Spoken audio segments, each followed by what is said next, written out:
दोस्तों नमस्ते। हमारे छत्तीसगढ़ इतिहास के चौथे भाग में आपका स्वागत है। इस भाग में हम छत्तीसगढ़ के महाजनपद काल के बारे में अध्ययन करेंगे। तो छत्तीसगढ़ का जो इतिहास है वो दो भागों में विभक्त है। एक तो राष्ट्रीय राजवंश का छत्तीसगढ़ में प्रभाव, यानी कि ऐसे वंश जिन्होंने पूरे भारत में शासन किए। भारत में शासन करने के साथ ही साथ छत्तीसगढ़ उसका भाग था, तो छत्तीसगढ़ में भी शासन किए, ऐसे राजवंश है। और दूसरे प्रकार के राजवंश है स्थानीय राजवंश।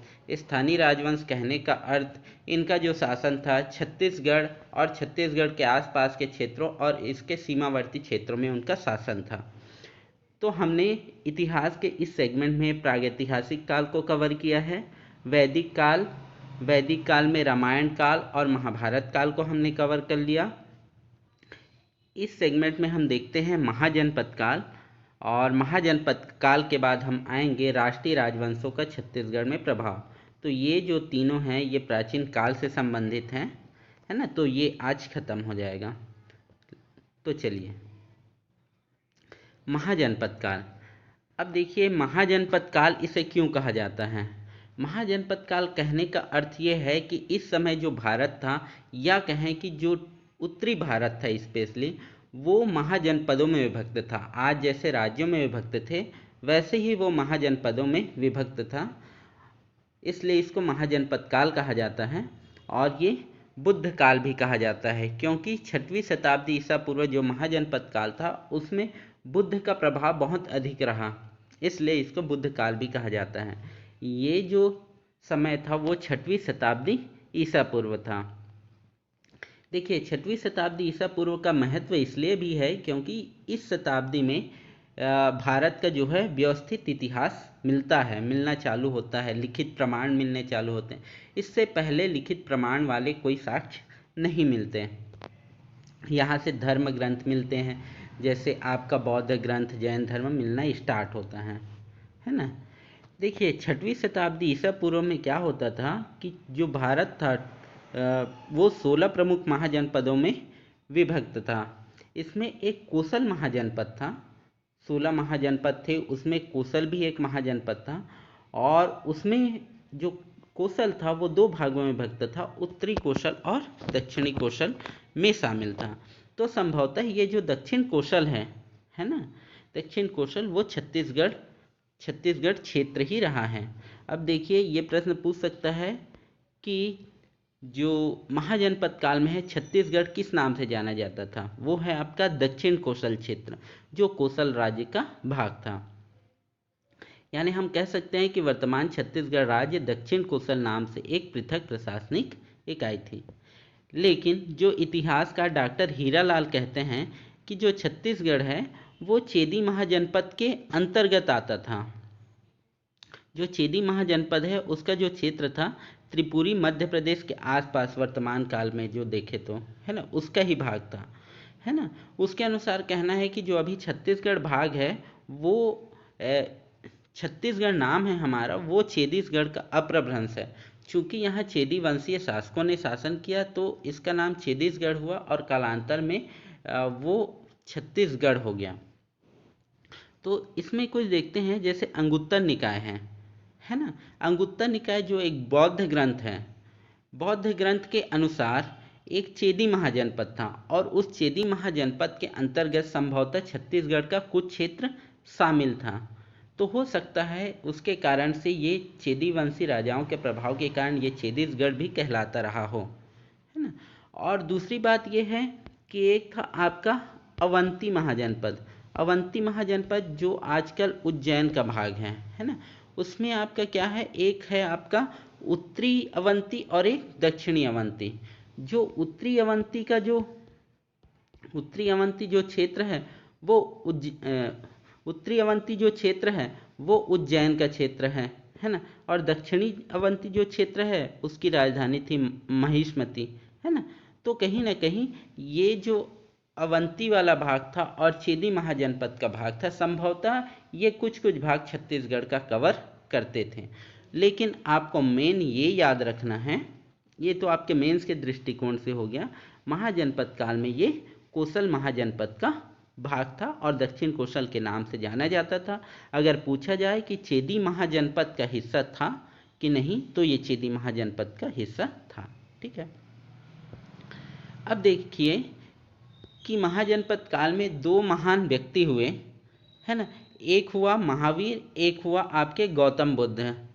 तो इनका प्रभाव इस काल में बहुत अधिक होने से आपका इन्होंने दो धर्मों की स्थापना की थी। एक जैन धर्म महावीर स्वामी ने, और बुद्ध ने स्थापना की थी बौद्ध धर्म। तो इन दोनों धर्मों का जो प्रभाव था वो छत्तीसगढ़ के बहुत सारे क्षेत्रों में पड़ा था, है ना। तो हम देख लेते हैं कि छत्तीसगढ़ में कहाँ कहाँ इसके साक्ष्य मिलते हैं और कौन कौन से ग्रंथ में इसका वर्णन है। तो जैन धर्म में हम देखते हैं कि एक ग्रंथ आता है भगवती सूक्त। भगवती सूक्त में कोसल महाजनपद का वर्णन है। जो कोसल महाजनपद था वो उत्तर कोसल और दक्षिण कोसल, तो भगवती सूक्त से भी इसकी पुष्टि होती है। तो हम कह सकते हैं इस प्रकार कि उस समय छत्तीसगढ़ का अस्तित्व था जो दक्षिण कोसल के नाम से जाना जाता था। अब कहाँ कहाँ साक्ष्य मिले हैं जैन धर्म के, तो देखिए एक गुंजी नामक स्थान है। गुंजी जो जांजगीर चांपा में है, जिसको दमाऊ दरहा भी बोलते हैं। या यहाँ ऋषभ देव की जानकारी मिलती है जो जैन धर्म के पहले तीर्थकर थे, इसलिए इसको ऋषभ तीर्थ के नाम से भी जाना जाता है। ठीक है, इसको हम देखेंगे। फिर है आपका 16वें तीर्थकर थे शांतिनाथ। इसकी भी जानकारी मिलती है आपको भाटागुड़ा बस्तर से, है ना। एक पार्श्वनाथ हैं जो 23वें तीर्थकर थे, जो भी प्रभावशाली तीर्थकर थे, है ना। उनका साक्ष्य मिला है नकपुरा दुर्ग से। और महावीर की जो जानकारी मिली है जो 24वें तीर्थकर थे, है ना, इन्होंने ही जैन धर्म की स्थापना की थी। तो ये जो है आरंग रायपुर से इनका साक्ष्य मिला है। अब देखिए और कौन कौन से स्थान से मिले हैं। पेंड्रा, सारंगढ़, बकेला, बकेला जो कबीर धाम में है, नकपुरा दुर्ग, मल्हार आपका बिलासपुर, रतनपुर बिलासपुर, बेला, कीर्तिबास और अड़बार। तो इन स्थानों से जैनों के साक्ष्य मिले हैं। यहाँ जैन जो तीर्थकर थे उनकी मूर्तियाँ मिली हैं या उनके कुछ सामान मिले हुए हैं। ठीक है, इसको थोड़ा डिटेल में हम देख लेते हैं कि जो नकपुरा जैन तीर्थ हैं उसका प्राचीन नाम है पारस नगर, जो दुर्ग में है। ये जो तीर्थ स्थल है, यहाँ ये कहना चाहिए छत्तीसगढ़ का एकमात्र जैन तीर्थ स्थल है ना। यहाँ उवस व गंगरम पार्श्वनाथ तीर्थ के नाम से इसे जाना जाता है। तो ये पूछ सकता है कि उवस व गंगरम पार्श्वनाथ तीर्थ का संबंध किससे है, तो वो नकपुरा से हैं। यहाँ जगतपाल सिंह ने यहाँ पार्श्वनाथ की एक प्रतिमा स्थापित की थी। मोस्ट इम्पॉर्टेंट फैक्ट है ना, पार्श्वनाथ की प्रतिमा स्थापित की थी। एक और है कि कलचुरी वंश के जो शंकरगण के प्रपौत्र थे गजसिंह ने पार्श्वनाथ प्रतिमा 108 प्रतिमा स्थापना का संकल्प लिया था, पर वो कर नहीं पाए, जिसको जगतपाल हैं, है ना, जो उस वंश के कुछ मंत्री या सामंत या सेनापति रहे हैं, उन्होंने इस क्षेत्र में पार्श्वनाथ के मंदिर की स्थापना की थी। ठीक है, तो यहाँ एक पार्श्वनाथ का एक मंदिर भी स्थापित है।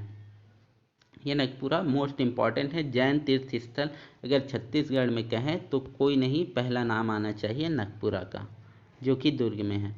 दूसरा जो जैन धर्म से संबंधित स्थल छत्तीसगढ़ में है वो कबीर धाम के बकेला में है। ये जैन धर्मावलंबियों का स्थल कहलाता है और खुदाई से यहाँ पार्श्वनाथ की मूर्ति प्राप्त हुई है, जो वर्तमान पंडरिया के जैन मंदिर में है। तो आप ध्यान से देखते जाइए, जो 23वें तीर्थकर है पार्श्वनाथ, उनकी मूर्ति कहाँ कहाँ है। पार्श्वनाथ से संबंधित स्थल कौन कौन से हैं ये आपको पूछ सकता है। नकपुरा है आपका, बकेला फिर आपका है आरंग, जो कि रायपुर में है। यहाँ एक 12वीं शताब्दी में निर्मित भांडल देव का मंदिर है। भांडल देव का मंदिर है। यहाँ जैन तीर्थकर नेमिनाथ और अजीतनाथ और श्रेयांश की मूर्ति मिली है। मोस्ट इम्पॉर्टेंट है, नेमिनाथ और अजीतनाथ की मूर्ति कहाँ मिली है, तो आरंग में। ये जो मूर्ति मिली है काले ग्रेनाइट से बना हुआ है। तो आप देखिए जो मूर्ति मिलती है जो एकदम प्रख्यात रहते हैं वो किससे बनी है वो आप याद रखिए। जैसे CGPSC प्री में पूछा गया था कि जगन्नाथ की मूर्ति किससे बनी है ना, वो है लकड़ी से बनी हुई है। तो इस प्रकार के प्रश्न भी पूछे जाते हैं, तो रिमाइंड रखिए। जैसे राजिम का जो विष्णु मंदिर है वो भी काले ग्रेनाइट का बना हुआ है। तो ऐसे आप थोड़ा आइडिया लगाइए कि किस किस प्रकार के प्रश्न पूछे जा सकते हैं। तो ये एक संभवतः बहुत अच्छा प्रश्न है। मल्हार, मल्हार में जो है जैन तीर्थंकरों यक्ष यक्षिणियों विशेषतः अंबिका की प्रतिमा प्राप्त है, अंबिका की प्रतिमा प्राप्त। रिमाइंड। धनपुर, धनपुर जो है जैन धर्मावलंबियों का अंचल का सबसे बड़ा प्राचीन व्यावसायिक केंद्र है। ठीक है ना, व्यावसायिक केंद्र छत्तीसगढ़ में अगर पूछे तो धनपुर जैन तीर्थावलंबियों का। और यहाँ ऋषभनाथ, ऋषभनाथ तालाब है। और यहाँ जो तालाब है वहीं पर एक वृक्ष है, वृक्ष के नीचे एक प्रतिमा स्थापित है जो जैन तीर्थंकर की है, जो ग्राम देवता के रूप में स्थापित है। तो आप देख सकते हैं कि छत्तीसगढ़ में जैन धर्म का बहुत ज़्यादा प्रभाव रहा है। क्योंकि जैन धर्म का प्रभाव भारत में ही विस्तृत था और बौद्ध धर्म का प्रचार अलग अलग देशों में हुआ था। आगे हम देखते हैं कि जो धनपुर है वो जैन धर्म से संबंधित एक विशाल प्रतिमा यहाँ स्थापित है। यहाँ बलुई प्राकृतिक चट्टान है ना, बलुई चट्टान मान लिया जाए तो जैन धर्म से संबंधित एक विशाल प्रतिमा मिली है जो बलुई पत्थर से निर्मित है। इसे यहाँ के जो निवासी हैं इसे बेनी बाई के नाम से जानते हैं। तो बेनी बाई का संबंध किससे है, तो धनपुर में जैन तीर्थंकरों की मूर्ति से है। ये जो मूर्ति है वो कार्योत्सर्ग मुद्रा में है। कार्योत्सर्ग मुद्रा में मतलब कहने का अर्थ जो ज्ञान मुद्रा होता है ना, अंगूठा और आपकी तर्जनी को मिला के एक गोलाकार आकृति बनती है, ये कायोत्सर्ग मुद्रा में है। ये जैन प्रतिमा है जो 25 फीट ऊंची है। ये छत्तीसगढ़ का एकमात्र शैलोत्कीर्णित जैन मूर्ति कला का उदाहरण है। शैल से उत्कीर्ण है ना, शैल से बना हुआ। आगे हम चलते हैं। जैन धर्म के बाद हम देखते हैं बौद्ध धर्म। तो बौद्ध धर्म जो है उसकी जानकारी हमको कि छत्तीसगढ़ में इसका प्रचार प्रसार हुआ था वो एक ग्रंथ अवदान शतक से मिलती है, जो एक बौद्ध ग्रंथ है। इसके अनुसार महात्मा बुद्ध जो थे वो दक्षिण कोशल आए थे और लगभग 3 माह यहाँ की राजधानी में रहे, है ना। इन्होंने यहाँ निवास किया था, है ना। और ये उस समय जब वो आए थे तो छत्तीसगढ़ का राजा था विजयस। इम्पॉर्टेंट फैक्ट है ये, पूरे इम्पॉर्टेंट फैक्ट है। देखिए अब वेन्सवांग जो आया था उन्होंने एक यात्रा वृत्तांत लिखा था, उसकी पुस्तक का नाम था सिंयू की, है ना। और उन्होंने इस क्षेत्र को लिखा था कियासलो, कियासलो यानी कि कौशल को उन्होंने कहा कियासलो। तो ये जो थे भारत आए थे 630 ईस्वी के आसपास आए थे और 639 ईस्वी में ये छत्तीसगढ़ आए थे। छत्तीसगढ़, जब छत्तीसगढ़ में महाशिवगुप्त जो पांडु वंश के शासक थे उनका शासन था, उस समय ये आए थे। तो ये जो चीनी यात्री होते थे भारत बौद्ध धर्म की प्राप्तियां एकत्रित करने, उससे संबंधित साक्ष्य एकत्रित करने आते थे। तो उस संबंध में भी उन्होंने छत्तीसगढ़ क्षेत्र की यात्रा की थी। तो संभवतः उन्हें ज्ञात रहा होगा कि ये जो क्षेत्र है बौद्ध ग्रंथ से संबंधित, बौद्ध धर्म से संबंधित रहा होगा करके। ठीक है। तो हेन्सवांग ने जो यात्रा वृत्तांत लिखा है उसमें उन्होंने इस क्षेत्र के सिरपुर और मल्हार का वर्णन किया है। तो संभवतः इन्होंने 2 क्षेत्रों की यात्रा की थी, सिरपुर एवं मल्हार। बहुत ही इंपॉर्टेंट क्वेश्चन, सिरपुर और मल्हार की यात्रा की थी। उपरोक्त घटना का वर्णन किया है, यानी कि इन्होंने वेन्सवांग ने भी लिखा है कि महात्मा बुद्ध जो थे अपने काल में दक्षिण कोसल आए थे और 3 माह यहाँ की राजधानी में भी रहे।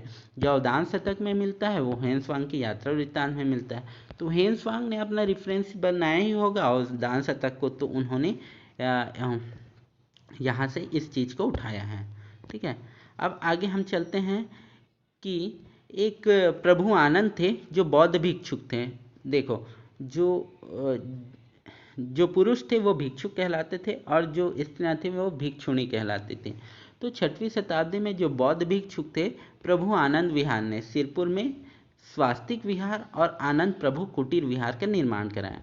तो ये पूछता है स्वास्तिक विहार किससे संबंधित है? आनंद प्रभु कुटीर विहार किससे संबंधित है? तो बौद्ध ग्रंथ से संबंधित। इसका निर्माण किसने कराया? तो बौद्ध भिक्षुक प्रभु आनंद ने करवाया। ठीक है, तो ये किस धर्म से संबंधित है? तो जो विहार है वो बौद्ध धर्म से ही संबंधित है। एक CGPSC में पूछा गया था विहार किससे संबंधित है? तो विहार आपके बौद्ध धर्म से संबंधित है। जो 6वीं शताब्दी है वो महाशिव गुप्त का काल था और इसी काल में इसका निर्माण हुआ था। तो ये काल भी पूछ सकता है कि किसके कार्यकाल में हुआ। ह्वेन-त्सांग ने ये भी वर्णन किया है अपनी यात्रा में कि छत्तीसगढ़ में छेदी महाजनपद के अंतर्गत आता था। छत्तीसगढ़ जो था छेदी महाजनपद के कारण आता था, इसलिए इसे छत्तीसगढ़ भी कहा जाता था। तो ये एक ऑथेंटिक सोर्स हो गया ह्वेन-त्सांग का यात्रा वृत्तांत में। इन्होंने लिखा कि छेदी महाजनपद के अंतर्गत आता था, तो ये तो ऑथेंटिक है कि छत्तीसगढ़ छेदी महाजनपद के अंतर्गत आता था। तो संभवतः इसी का अपभ्रंश छत्तीसगढ़ हुआ होगा, है ना। एक महाजनपद काल का ही बात है ना, कि छत्तीसगढ़ में जो है मौर्य काल के पूर्व सिक्के प्राप्त हैं, तो ये संभवतः महाजनपद काल के ही रहे होंगे। अब देखते हैं जो बौद्ध ग्रंथ है अंगुत्तर निकाय, इसके बारे में मैंने बता दिया है। अंगुत्तर निकाय में भी ये छेदी महाजनपद का उल्लेख है, जो सबसे पहले बता दिया। जो तुरतुरिया है वो तुरतुरिया था बौद्ध भिक्षुणियों का विहार है। ठीक है, तो इसको आप याद रखिएगा। और यहाँ से संबंधित बौद्ध धर्म से संबंधित स्थल है आरंग, राजिम, मल्हार और भोंगापाल। आगे हम चलते हैं, बौद्ध स्थल का थोड़ा अध्ययन करते हैं। जो सिरपुर है, सिरपुर के बारे में मैंने बताया था। यहाँ तारा की अद्वितीय मूर्ति मिली है। बुद्ध अवलोकितेश्वर, पद्मपाणि, वज्रपाणि, मंजूश्री और ऋषभनाथ की प्रतिमा मिली है। ऋषभनाथ जो पहले तीर्थकर थे। देखिए, सातवाहन काल की बात है कि यहाँ एक दार्शनिक नागार्जुन और गणितज्ञ भी थे। ये यहाँ के विद्यालय में कुलपति नियुक्त हुए थे। तो उन्हीं के लिए एक 5 मंजिला इमारत बनाए जाने का उल्लेख है। और ये जो नागार्जुन है वो बौद्ध धर्म से संबंधित है। तो ये याद रखिएगा, जब सातवाहन काल पढ़ेंगे तो इसका डिटेल से अध्ययन करेंगे। मेंस में इस पर क्वेश्चन आ सकते हैं। अब हम देखते हैं जो मल्हार है। मल्हार में बुद्ध बोधिसत्व, यहाँ बुद्ध अवलोकितेश्वर, यहाँ बुद्ध बोधिसत्व की मूर्ति मिली है।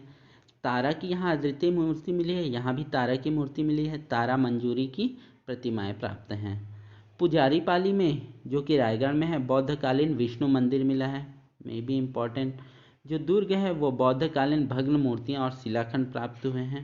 जो डोंगरगढ़ है वहाँ बुद्ध प्रतिमा प्राप्त हुई है, जो प्रज्ञागिरी पहाड़ी पर स्थित है। तो कुछ MCQs हैं। चीनी इतिहासकार ह्वेन-त्सांग ने छत्तीसगढ़ के किस स्थल की यात्रा की थी? तो ये आपका मल्हार और सिरपुर। तो इसमें सिरपुर अनुपस्थित है, तो आंसर आपका होगा मल्हार। आगे हम चलते हैं कि महात्मा बुद्ध किस वंश के शासन काल में आए थे। ठीक है, तो महात्मा बुद्ध आपके महाजनपद काल में छत्तीसगढ़ आए थे। आगे हम चलें कि छत्तीसगढ़ के सिरपुर में स्थित बौद्ध स्तूप किस शासक से संबंधित है ना। तो अशोक ने यहाँ एक बौद्ध स्तूप बनवाया था। ठीक है, अशोक ने यहाँ बौद्ध स्तूप बनवाया था। संभवतः इसने सिरपुर में बनवाया था। ठीक है, तो इस प्रकार हमारा महाजनपद काल कंप्लीट होता है ना। और इससे संबंधित कुछ फैक्ट आपको आगे भी मिलते रहेंगे, बौद्ध धर्म से संबंधित, जैन धर्म से संबंधित। तो उसको आप एक साथ कंपाइल करके एक नोट्स बनाइएगा, वो आपके लिए बेटर रहेगा। मेरा एक्सपीरियंस कहता है, मेरा एग्ज़ाम क्वालिफाई करने का ये एक्सपीरियंस कहता है कि बिल्कुल एक कंपाइल नोट्स जो होता है वो एक बहुत ही इम्पॉर्टेंट होता है कोई भी एग्ज़ाम निकालने के लिए। ठीक है, तो आपको जो भी क्वेरी होगी इसमें आप बताइए, कमेंट करके बताइए। और अगर आपको कोई दूसरा टॉपिक आपको पढ़ना हो या CGPSC से कोई संबंधित कोई भी चीज़, तो आप मुझे कमेंट करिए और बताइए। ठीक है, आगे हम छत्तीसगढ़ के इतिहास को कंटिन्यू करेंगे और ज्योग्राफी को कंटिन्यू करेंगे। Okay, thank you.